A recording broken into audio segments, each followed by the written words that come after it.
Hello everybody, let's quickly discuss the PYQs for biochemistry first year BDS. Let's start with carbohydrates, chemistry, metabolism, regulation, and all of that. Classification of carbohydrates is a very important question with its examples, and then glycolysis pathway with its energetics, be it anaerobic glycolysis or aerobic glycolysis. Overall, glycolysis itself can come as a 10 marker. Short note on gluconeogenesis, a short note on fate of glucose, and short note on mucopolysaccharides also can be asked. Cori cycle with its diagram can be asked, and then Krebs cycle, a short note on Krebs cycle, that is TCA cycle, with its energetics, regulations can come for 10 mark, 5 mark. Short note on GTT, that is glucose tolerance test, can be asked.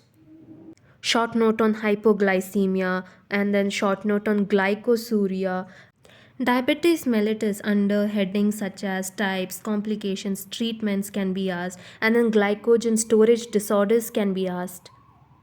Energy liberating metabolic pathways, that is Cori cycle, glycolysis, gluconeogenesis can be asked, and then again about polysaccharides, a short note on polysaccharides can be asked. Hormonal regulation of blood glucose or regulation of blood sugar level can be asked. Short note on glycosides and then inhibitors of TCA cycle. Next, the glucose level in fasting state, in postprandial state can be asked for 2 marker, 3 marker and all. Reducing nature of sugars can be asked. About glycogenesis, reactions of glycogenesis, a short note on epimers, a short note on anomers, short note on optical activity. In 2 markers about reducing sugar, then significance of glycogen, what is lactose intolerance, HMP shunt pathway significance, and then hypoglycemia, what happens, how it is caused, can be asked.